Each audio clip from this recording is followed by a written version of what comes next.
రాజనెల్లి గ్రామము సర్పంచ్ అభ్యర్థిగా నాతేరి ఆనంద్ నేను టీఆర్ఎస్ పార్టీ అభ్యర్థిగా అంటే ఇక్కడ గ్రామం సంబంధించింది పార్టీ గుర్తులు లేకుండా పార్టీ అభ్యర్థిగా నేను నిలబడ్డాను.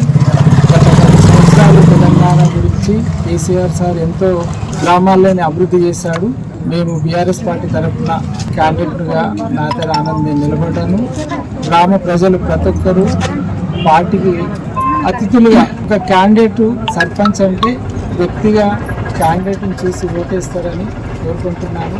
ఈరోజు నా గుర్తు వచ్చేసి కత్తెర గుర్తు.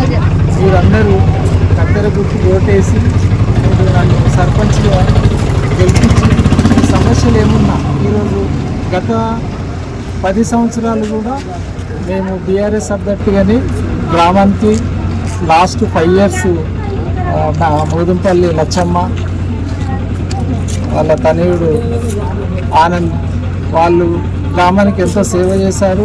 అంతకుముందు రాజవర్ధన్ రెడ్డి పట్లెల్ల రాజవర్ధన్ రెడ్డి అమ్మ గ్రామానికి సర్పంచ్గా ఎంతో అభివృద్ధి చేశారు.